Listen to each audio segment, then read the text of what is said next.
आज पुनः गर्भ कल्याण की उत्तर क्रिया को देखेंगे। उसके पूर्व आप सभी ने मिलकर के जिनेंद्र प्रभु की आराधना बड़ी भक्ति भावना के साथ की, पर जैसे हमारी भक्ति हमारे तन से झलकती है, उससे अच्छी भक्ति हमारे मन में होना चाहिए। भक्ति मतलब हमारी विशुद्धि होना चाहिए। ध्यान रखना, क्योंकि भक्ति का फल हमने आपको कई बार बताया होगा, पूर्व में शायद सुना होगा कि एक पत्थर में से हमारे आचार्य महाराज जो दिगंबर भेष में नहीं थे उस समय, उन्होंने चंद्रप्रभु भगवान की प्रतिमा प्रकट ली। हमारे कुमुद चंद्र स्वामी हुए हैं जिन्होंने एक पत्थर से पत्थर की दूसरी प्रतिमा से पारसनाथ भगवान की प्रतिमा प्रकटा ली। मानतुंग स्वामी ने 48 ताले तोड़ दिए या टूट गए। कैसे टूटे, क्यों टूटे, ये थोड़ा समझना है। क्योंकि भक्ति तो आप भी करते हो, भक्ति उस समय भी थी, वही काल है। ऐसा भी नहीं चतुर्थ काल हो, पंचम काल ही था। जब समंत भद्र स्वामी भक्ति की तो उस समय पंचम काल था। जब मानतुंग स्वामी ने भक्ति की, आदिनाथ भगवान का भक्तांबर स्तोत्र पढ़ा, वो भी पंचम काल था। लेकिन आज पढ़ने में बहुत अंतर आ गया। जैसे आज भक्तांबर स्तोत्र होता है, पटी साहब अपन लोग भी इसलिए वही निषेध नहीं करते, ठीक है चल रहे तो चल रहा है, परंतु बहुत बिगाड़ दिया। आज घरों घरों पाठ होते हैं, भक्तांबर के लिए कम जाते हैं, लास्ट टाइम में भोजन सुल्पाहार होता है उसमें जाते हैं। घर घर परंपरा, और एक परंपरा और बन गई आजकल भक्तांबर में एक एक दीपक चढ़ाओ, एक एक पाठ करके। पता नहीं परंपरा कौन से शास्त्रों की कहां से मिल जाती है, कौन से आचार्य बना देते हैं, कौन से साधु परंपरा बना, सब जगह चल रही परंपरा ही। मतलब इतनी अति समझ में नहीं आता मेरे तो, भगवान क्या हो गया, भक्ति रह गई। संगीतकारों को बुलाते 10-15 हजार खर्च करते हैं, भक्तांबर पाठ होता है, एक दीपक चढ़ाना शुरू कर दिया, जबकि कोई मंत्र नहीं, कोई इसमें वो नहीं कि एक दीपक चढ़ाओ, भक्ति करो, झूमो। और एक भक्तांबर का एक 4 लाइन होती है और 25-50 लाइन गानों की होती है, भजनों की, मतलब संगीत की होती है। तो लोग भक्तांबर मेन भूल गए, अन्य क्रियाओं में चले गए, हिंदी के अर्थों में चले गए, हिंदी को काव्य में चले गए। क्या हिंदी को काव्य में चले गए। और अधिकांशता फिर जब वो कार्यक्रम होता है, मैंने देखा है एक जगह क्या 2-3 जगह देखा, जयपुर में रात्रि में 11-12 बजे तक भक्तांबर चलता है संगीत से, प्रकाश जी। उसके बाद आइसक्रीम चल रही है, रबड़ी चल रही है, केला चिप्स चल रहा है, कहीं कुछ चल रहा है, कहीं कुछ चल रहा है, पता नहीं क्या क्या होता है। और इसलिए आज फल नहीं मिलता। आज भी चमत्कार है भगवानों में, आज भी मंत्रों में चमत्कार है। ध्यान देना माताओं, तुम्हारे अंदर उतनी शुद्धि नहीं रह गई। आज हम भक्ति करते हैं, अंदर की भावना मन नहीं रह गई। आज हमारे यहाँ खाने पीने की धारणा ज्यादा हो गई, आज हमारे यहाँ विशेष रूप से बहुत ज्यादा अशुद्धि ज्यादा छा गई। इसी कारण से चमत्कार नहीं होते हैं। विश्वास मानो, मैं हमेशा बोलता हूं, चमत्कार मंदिरों में नहीं होते, चमत्कार तो मन में होते हैं। जब व्यक्ति का मन विशुद्ध होता है तो उन मंदिरों में चमत्कार भी बहुत होते हैं। कसाय भरी पड़ी है, परिणामों में निर्मलता है नहीं है। विश्वास करो, जैसे मैं एक बात कहता हूं, ध्यान से सुनना सभी लोग, पात्र हो, जितने पात्र हों, जितने बैठे हैं, बाकी कहाँ गए, ये 2 का तो पता नहीं चलता कौन सी व्यवस्था बना रहे। पर अच्छा पदम जी तो बैठे हैं, पारस जी घूम रहा होगा कहीं। अच्छा आपको यहां ढाल दिया, मुझे जा रहा हूं। ध्यान रखना माता, इंद्राणी को छोड़कर इंद्र जाता है, समझ लो गड़बड़ है। अब बाकी थे कि थे जानो, क्या इंद्राणी को छोड़कर यदि इंद्र जाता है ना तो समझ लो गड़बड़ है, क्योंकि नियम में इंद्र इंद्राणी को छोड़कर जाते ही नहीं है, नियम के अनुसार। बाकी बचता था कि थे जानो, संभाला। ये तो मैंने देखा, सच में आश्चर्य होता मुझे कहने में, इतना बड़ा पात्र लिया है सौदामन जी, कितना बड़ा पात्र है, सामान नहीं है। अब तुम चले जाओ मोमेंटू लेने, अरे छोड़ दो भाई, छोड़ा, किसी को बड़ा चला जाएगा, किसी को छोटा चला जाएगा। पदम जी कहां राग में जी रहे हो, 50 लाख रुपया खर्च करिए, इतनी बड़ी आराधना छोड़ के छोटी सी क्रिया में जा रहे हो। नहीं जाओ, भगवान की आराधना करो, आराधना नाश्ता में मत जाओ। अरे चला जाएगा, थोड़ा सा नाश्ता एक्स्ट्रा जाने दो, एक आध मेनू ज्यादा बन जाएगा, बन जाने दो, क्योंकि बड़ा मेनू में बैठे हुआ भगवान की आराधना में, इसके सामने सब मेनू फीके हैं, सब फीके हैं, ध्यान रखना। लेकिन क्या करें, सुनो, बाहर के तो इसलिए नहीं आ रहे क्योंकि साबा चल रहे, बहुत तीव्र साबा है। और दूसरी बात, दूसरा भी दृष्टांत सुना दूं क्या? हाँ, गुजरों को आंदोलन भी चल रहा है। और तीसरा कारण क्या है? हाँ, ठंड भी ज्यादा हो गई। और कुछ कारण तो देखो, सब अपना अपना समय है, बहुत आ रहे, जो आने वाले आ रहे हैं, जाने वाले जा रहे हैं। परंतु क्या हुआ, एक गांव में एक अमीर व्यक्ति की मृत्यु हुई। किसकी मृत्यु हुई? उस व्यक्ति की अर्थी उठाने के लिए मात्र 10-12 लोग पहुंचे। कितने पहुंचे? ध्यान सुनना भैया, ओ ज्ञानी सभी, कितने लोग पहुंचे भैया? मात्र 10-12 लोग जो बाहर के आए, एक आध दो उसमें से धर्मचंद जैसे ही रिंगत जैसे चले आए, बोले भाई साहब इतना बड़ा सेठ मरा है, उसके यहाँ अर्थी में 10-12 गरीब से गरीब, यहाँ सैकड़ों पहुंचते, इसके 10-12 क्यों?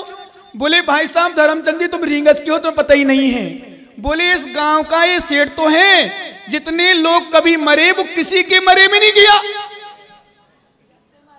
अरे सुनो माता, थारी चर्चा नहीं हो रही, कहने का देश विश्वास मानो, क्योंकि इतना बिजी रहता, इतना पैसा कमाने में, दुकान में, बिजनेस में, सभी में, कि किसी की चिंता उसने पड़ोस की भी नहीं ली। तो बेचारा दूसरे लोग भी सोचते हैं जब मां के मरे में नहीं आयो। कुछ कारण ये भी हो सकता है। बाकी तो देखो, सबसे बड़ा कारण तो गुजरों का आंदोलन, मैंने सुना कल भी कुछ लोग आने वाले थे बूंदी से, बसें रोक दी गई गोठरा के पहले। दूसरा कारण ठंडी भी अच्छी पड़ रही। तीसरा कारण पंचगण पास जल्दी जल्दी हो रहे। चौथा कारण साबा इतना घना, आज मैंने देखा मुहूर्त, इतना घना सीजन है, इतना घना, इतना मतलब इतना विशेष है, फोटोग्राफर वीडियो सब बिल्कुल सब बिजी हैं, वो भी कारण है। और फिर तीसरा कारण हमने सुनाई दिया, कुछ समझ गए ना? क्योंकि ध्यान रखना, टिट फॉर टैट। जैसे एक बात बताऊं, मैं बच्चों से विशेष कहूंगा और माता पिताओं को भी संकेत करूंगा, क्योंकि आज गर्भ कल्याणक का उत्तर रूप कल भगवान का जन्म। जो माता पिता अपने बच्चों से परेशान रहते हैं, वो समझ लो उनने अपने माता पिता को इस पर्याय में, हो सकता है इस पर्याय में नहीं, अगली पर्याय में, पूर्व पर्याय में कभी परेशान किया होगा नियम से।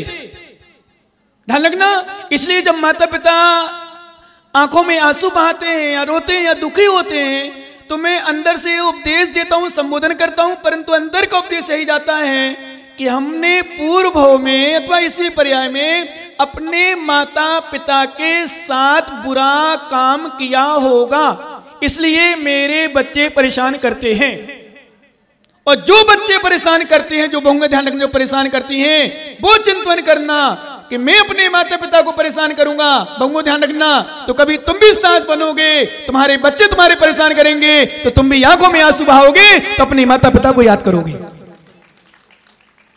तुम भी अपने परेशानियों को ध्यान रखना, एक नोट कर लेना जीवन में कि जिन जिन बच्चों ने अपने माता पिता को परेशान किया हो इन बहुओं के कारण से, नोट कर लेना। सभी माता जितनी बैठी हो, जितनी बहुओं हो, सभी से मेरा निवेदन है, क्योंकि जितने लोग परेशान मतलब मैं तो इतना तक कहता हूं, यदि तुम्हारे माता पिता खराब भी हैं, गलत भी हैं, तो है तो माता पिता, जन्म जिन्हें उन्हें दिया है। कभी कभी मुझे लगता है, जब मैंने देखा कई जगह कि 2-2, 3-3, 4-4 बच्चे, विश्वास मानो माता पिता स्वयं भोजन बना रहे हैं, स्वयं अपना काम कर रहे हैं, उनके खर्च के लिए पैसा नहीं, उनके कोई बोली लेने पैसा नहीं, उनके पास कुछ व्यवस्था नहीं है। उस बच्चों की पढ़ाई के लिए, उन बच्चों की पढ़ाई के लिए जिन माता पिता ने सब कुछ कर डाला, उन बच्चों को पढ़ा करने के लिए माता पिता ने सब कुछ कर डाला, लेकिन आज उस माता पिता के पास कुछ नहीं जब बचता है, तो मुझे लगता है वास्तव में क्या है, कर्म की विडंबना ही है। क्या है? कर्म की विडंबना, इसके अलावा कुछ नहीं है। ध्यान देना भैया, जितने इंद्र इंद्राणी बने हो तुम्हारी, जिसमें मैं कहता हूं, बहुत सारे लोग गाय को घास डालते हैं, गाय को घास डालते हैं, कबूतरों को चुग्गा डालते हैं, दाने डालते हैं और यहाँ वहाँ खिलाते हैं, भिखारियों को भोजन देते हैं, गरीबों को कपड़े बांटते हैं। और विश्वास मानो मैं तो इतना तक कहता हूँ, बड़े बड़े पात्र भी तुम बन जाओ भैया, ध्यान सभी बड़े बड़े पात्र भी बन जाओ, खूब लाखों रुपया खर्च भी कर दो, लेकिन यदि तुम्हारा पिता भूखा परेशान है, तुम्हारी माँ परेशान हो रही है, तो लाखों का दान बेकार है। और तुम अपनी माता पिता को सेवा कर रहे हो, सबसे बड़ा दान वह है, सबसे बड़ी सेवा, सबसे बड़ी आराधना है, ध्यान रखना। क्योंकि आज मैंने एक बार मैं वृद्धाश्रम में रुका, पंडित साहब वृद्धाश्रम में रुका, उसकी वो माँ जो माँ रुकी थी महिला आश्रम में, मैं 2-3 बार रुक जाकर मैंने एक बार बुलाया महिलाओं को जो वृद्धाश्रम में रुकी थी। मैंने पूछा माँ क्या बात है, ऐसे कैसे आई, गरीब थी, खाने पीने कुछ नहीं था, तो क्या क्या कारण है। उस माँ की आंखों में आंसू आ गए, रोने लगी फूट फूट करके, बोले महाराज कुछ मत पूछो। मैंने कहा आगे बताओ। तो ध्यान रखना भैया सभी लोग, क्योंकि मैं तो कहता हूं एक बार दान मत करो, बोलिया मत लगाओ भैया, ध्यान रखना ज्ञानियों, सभी लोगों से मेरा कहना है, बड़े निवेदन पूर्वक है।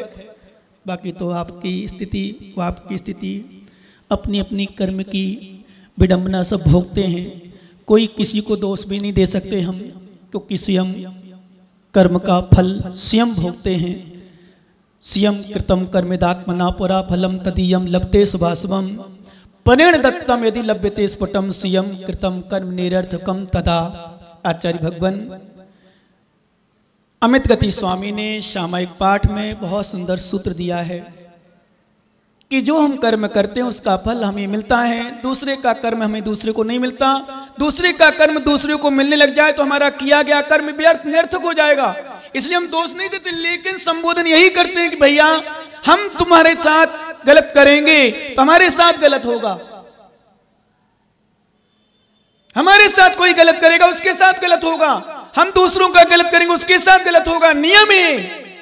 आज हमारे साथ गलत हो रहा है, जैसे माता पिता को मैं संकेत करता हूं तुम्हारे साथ गलत हो रहा है, इसका अर्थ ये समझना कि आपके साथ गलत होता था, आपने गलत किया था। जो माँ पिता परेशान हो, समझ लेना इन्होंने किसी को परेशान किया होगा। जैसे किसी के बच्चे नहीं होना, एक सपोज करो दृष्टांत है, बहुत सारे यहाँ हो तो नहीं पता नहीं मुझे है कि नहीं, किसी का बच्चा नहीं होता है। क्यों नहीं होता है?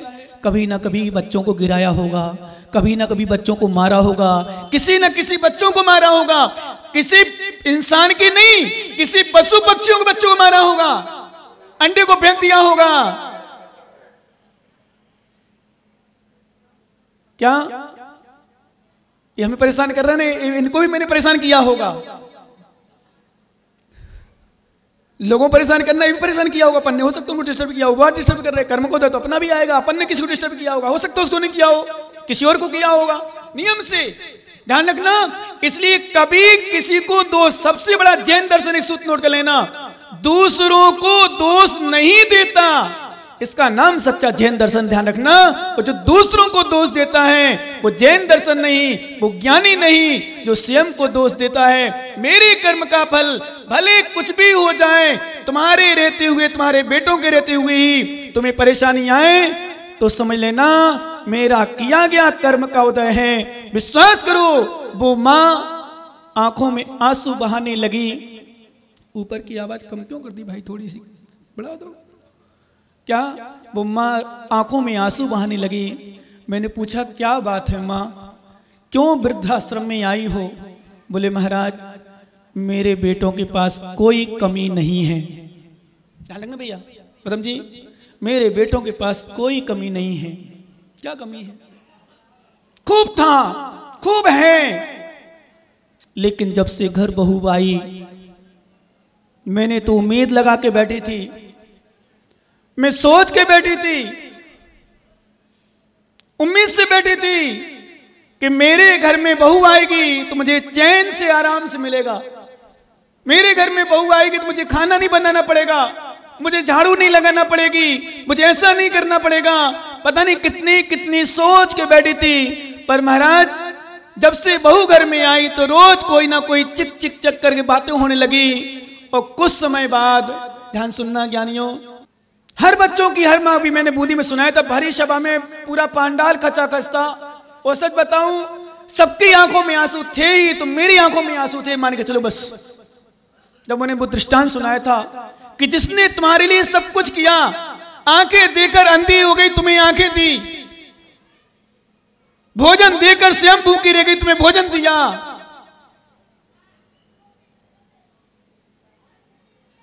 बिस्तर देकर स्वयं ऐसे ही सो गई पर तुम्हें नींद दी।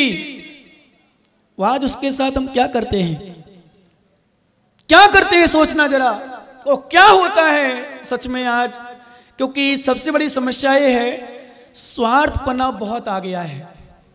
क्या स्वार्थपना, बताओ सुनना सभी, जितनी बहू हो, जितनी सासू हो, जितनी जो भी हो, आज स्वार्थपने के कारण से हमें कोई दिखता ही नहीं है, अपना भी हमें पराया दिखता है।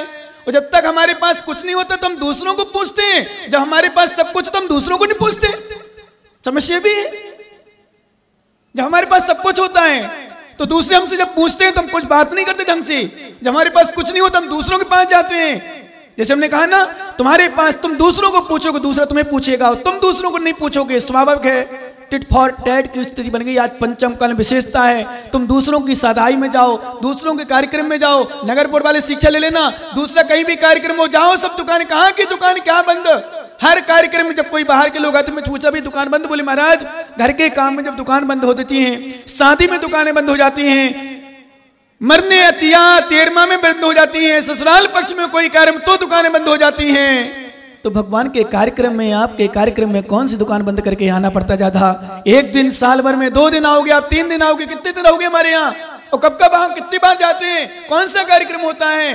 ध्यान रखना, जिन व्यक्तियों ने धर्म अनुष्ठानों पर दुकानें बंद की हैं, जिन व्यक्तियों ने धर्म के अनुष्ठानों पर गुरुओं की सेवा के लिए सब व्यापार बंद करके रखा है, उसके पास पैसा तो दौड़ा दौड़ा चला जाएगा, वो आता है नियम से। और जो व्यक्ति स्वार्थ के बस पैसा जोड़ तो लेता है, मुझे वो माँ की आंखें याद आ रही अभी भी, वो माँ की आंखें याद आ रही अभी भी, जो आंखों में आंसू बहा रही थी।